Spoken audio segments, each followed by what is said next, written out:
All right, guys, another day, another video.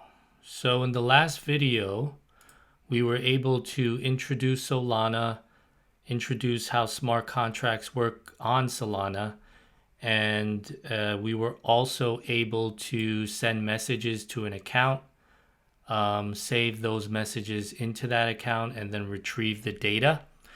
So in this video, we're going to take things a step further. And as you can see from this sample screen right here, we are going to be sending money, specifically LAN ports, and then we're going to retrieve a list of transactions associated with a particular wallet.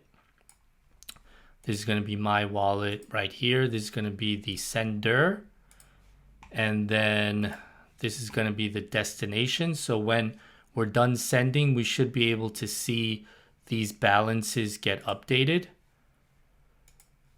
So firstly, why am I doing this? So in any application that you're going to build, almost without fail, you're always going to want to do pretty much three things. You're going to want to attach to a wallet, like here. You're going to want to send some amount of money, whether it be to pay for the transaction or to send somebody else's address some money. And then you're going to want to query the blockchain in order to take a look at prior transactions, look at balances, look at metadata, stuff like that. So we're going to focus on those three things in this video, and let's get started. Okay, so all of this code is going to be available on my GitHub, the completed project. So if you want to see the finished thing, you can take a look on there. Before I get into the Solana code, I wanted to kind of lay out the core components that are going to be part of this project. So, the app component is, of course, going to be the root. And then on top of that, we're going to have a separate component that represents this thing right here. And then this thing called transaction view is going to represent all of those list of transactions that were showing up towards the bottom.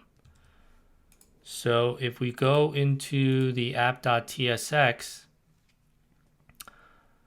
I have this list of transactions.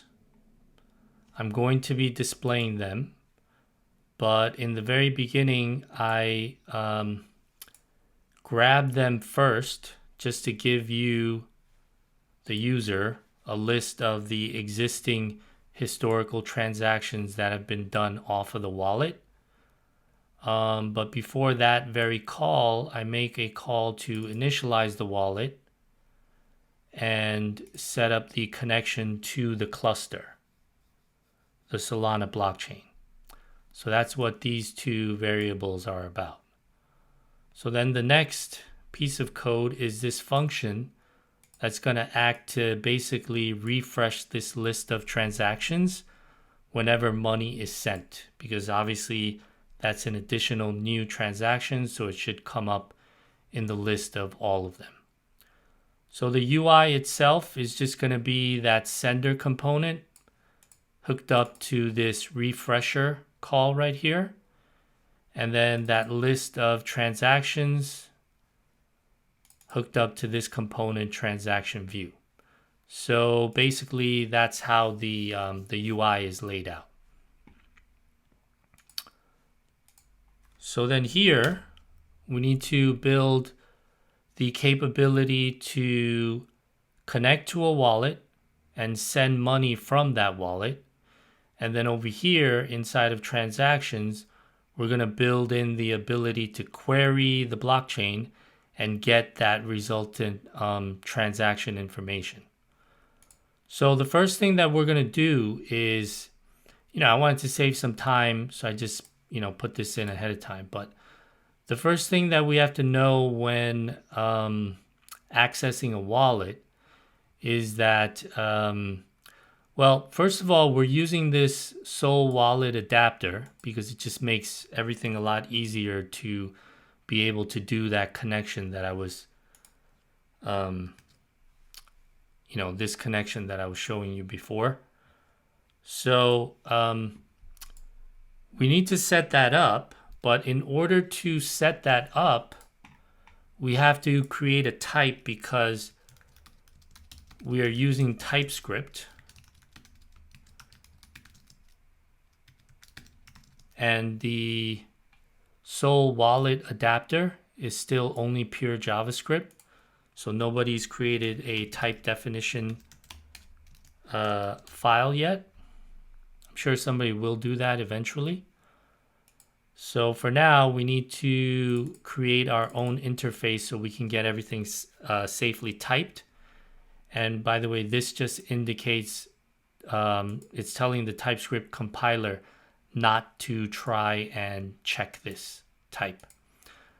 So anyway, what's going on here is the wallet adapter type that represents the wallet is actually a pub sub system. So there's a couple of events that we can hook up into for, it's strictly optional. It's only for our own purposes. But for example, upon connection or upon disconnection, we may want to have certain things done at that time. So this is actually a publisher that you can subscribe to, and that's why we're inheriting from this event emitter. And then, although this thing has multiple, properties in it, we're just going to use a handful of them.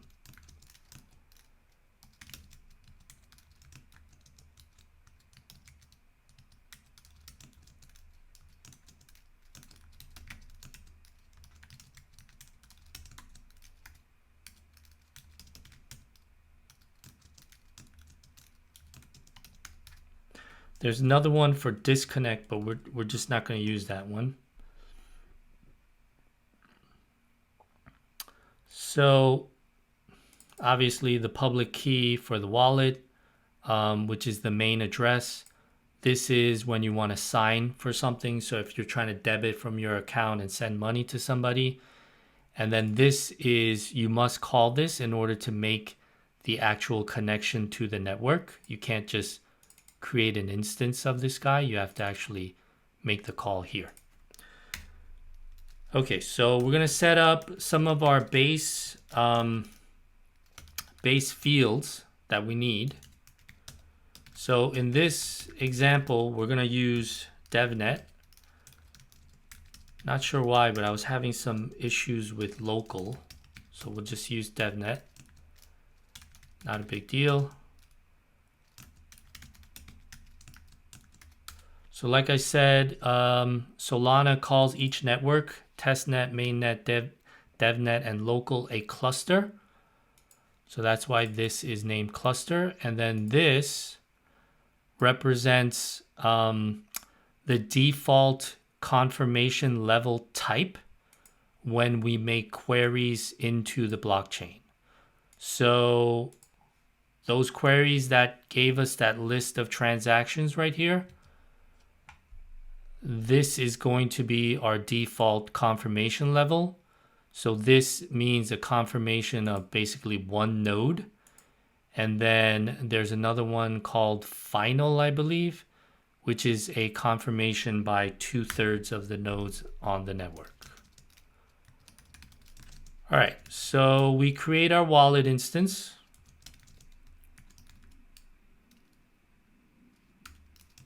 We're going to give it the specific wallet that we want to go to. In my case, I'm going to use Soleil. This is the Serum wallet. I believe this does work with most of the other wallets out there.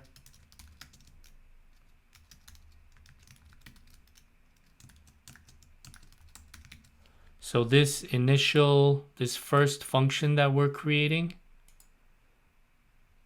is the initializer right here. So when this app first loads only on the first load. That's what this means. We're going to initialize our wallet and our connection to the network. So that's what this function is for. And then in order to represent those types, we're going to create a tuple in TypeScript. That's what's going to return from this function. And the first thing that we have to do is we have to, again, make that connection. It's not enough to just instantiate. We have to make that call. And then once we make that call, we can send the appropriate fields. So that's done. So now we're going to create the send money function.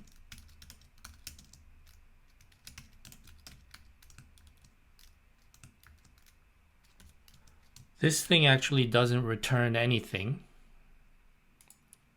And send money is coming here.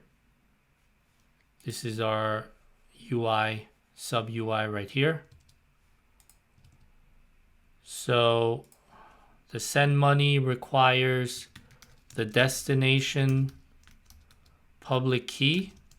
I'm going to input that as a string because I'm receiving it from an input element on the UI. So it's going to come in as a string and we'll convert it into an actual type later. And then we need to define the amount of LAN ports that we want to send. So this is hard to remember, so I'm going to put a default value in here. So this just means approximately half a SOL, S-O-L. So a LAN port is like a Satoshi and a Bitcoin is like a SOL. So that's what that's about. So then I go ahead and I create that instance of the public key for my destination. And then I wanted to do this even though we're not really going to use it, because I wanted to make you guys aware that whenever a wallet creates an account for you, it will not, by default, it will not create any space in the data field for that account. So I'll show you that when this thing runs.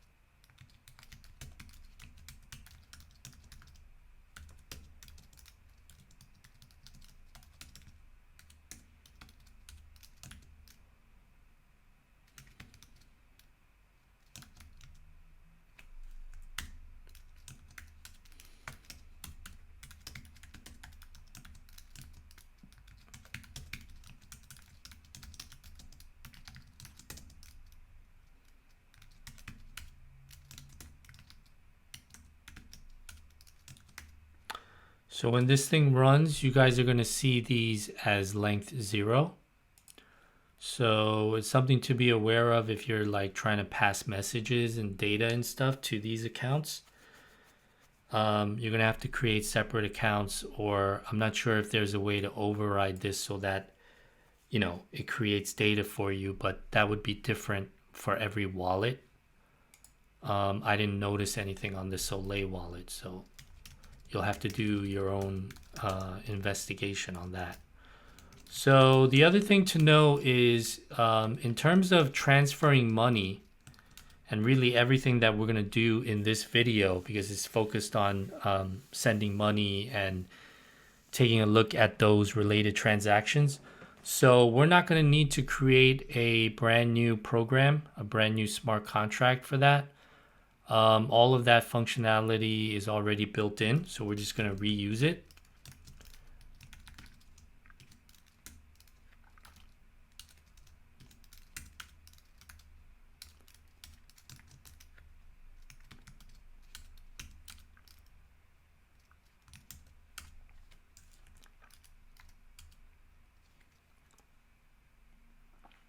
So we're creating an instruction. The instruction has the from, it has the to, and it has the amount, right?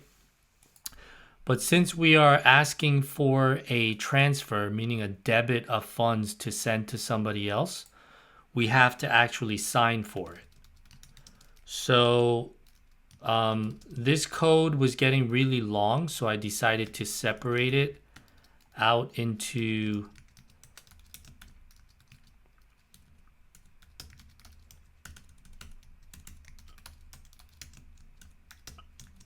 its own function. So let's go ahead and create that.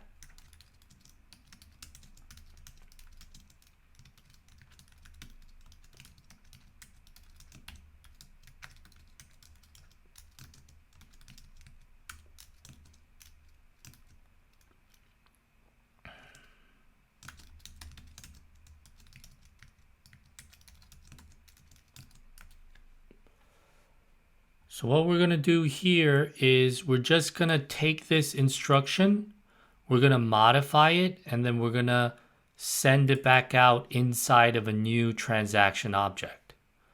So in order to do that, the first thing we do is we create our new transaction instance. Then we're going to add our instruction to it.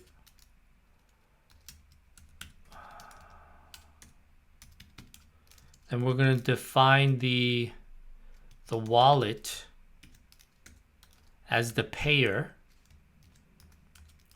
right? We're going to get that prior hash as well, because as I mentioned in the prior video, all of the individual transactions, when they're submitted, in order to go through certain internal checks that Solana is doing, you're going to need to provide a prior hash, meaning the hash of a recent block hash. So that's why we needed that. And then once we are complete, we return that transaction that has the new instruction in it. So then we're done here.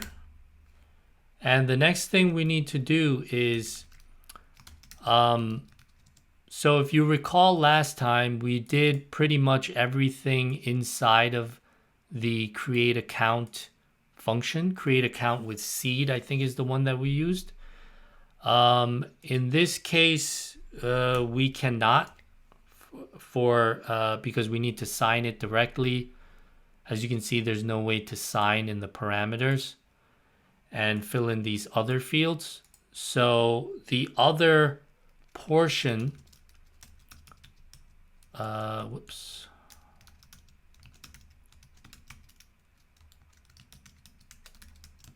this is to sign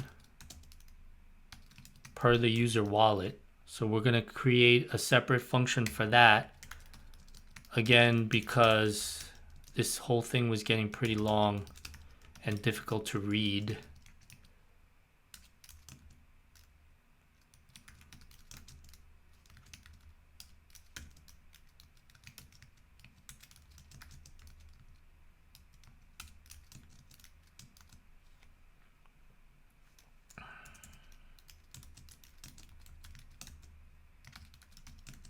So the signature that we give back is going to be a string.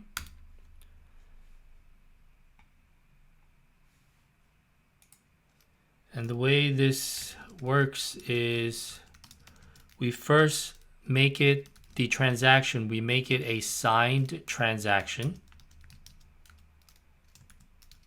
So we pass the transaction into it and basically inject a signature. Then we send it out.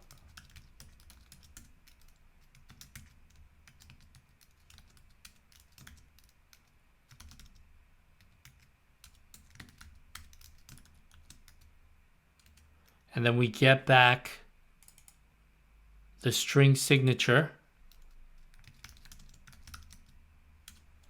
We return that. So that's what we have here.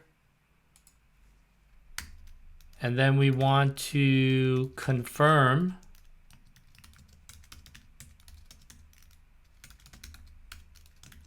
that everything went according to plan. Pretty sure we made this call before in the prior video. So if this comes back, let us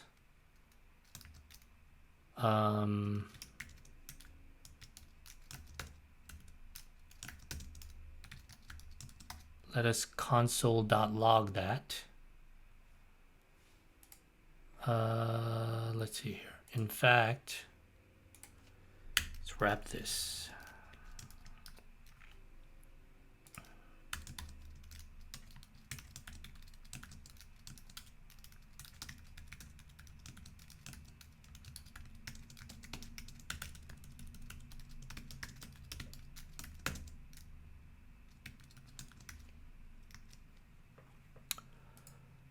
All right, so we are attempting to transfer the money with an instruction. We need to update the transaction that the instruction lives in with some metadata. Then we need to sign it. Then we need to confirm that it went through. If at any time anything in here blows up, we're going to console.log whatever the error is. Assuming it was all successful, then we'll console.log the result. And then we had some little helper methods right here. So that fleshes out this piece, basically. And then the next piece is to create our transactions getter so that we can see the history for this particular wallet. All right, so let's get started. So the first thing that I want to do is I want to create a custom type that's going to represent the a couple of pieces of data. So I want to be able to show the actual signature, the transaction number. And I want to be able to get data from the confirmed transaction itself.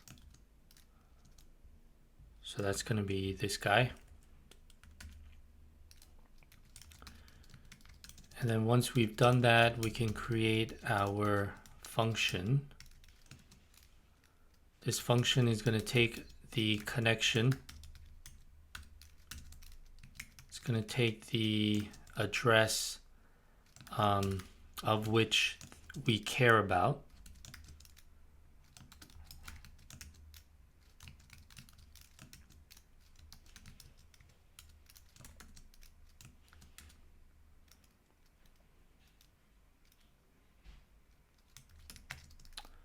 So it's,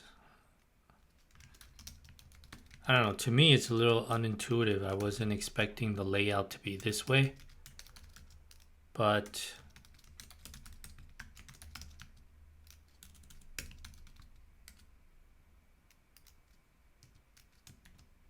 this is the call that has to be made. So basically we're getting a list of signatures, and then based upon those signatures, we're going to loop through them and get the actual confirmed transactions. Notice that this function has a 2 at the end of it because the initial version got deprecated.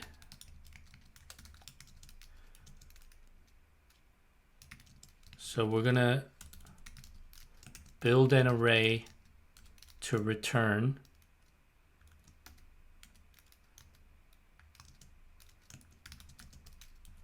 We're going to for loop this trans signatures collection.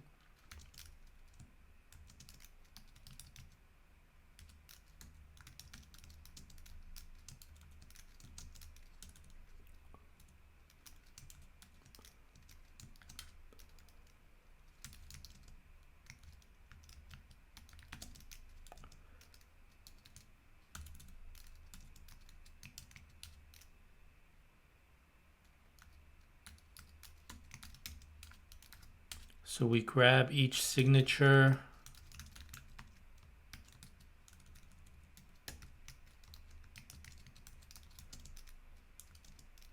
We take the confirmed transaction for each signature. If it does come back, meaning it's not null or empty, then we can populate our collection.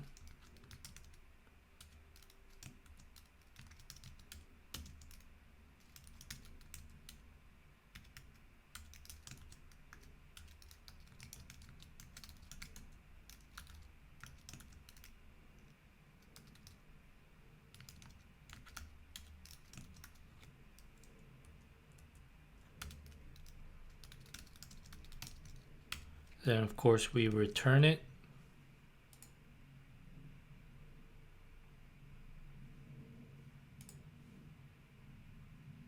So I'm just checking that there's no errors anywhere.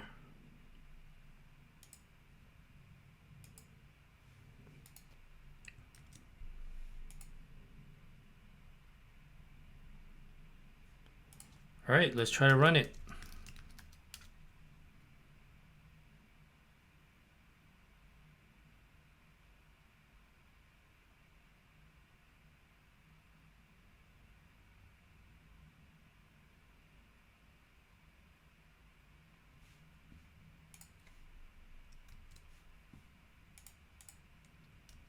I'm sticking my password in there. So we're getting our list of priors, transaction ID, sender, the receiver. All of these numbers are LAN ports. So let's try sending some money. I'm gonna do that. Then my destination, I'll copy that, stick that in here.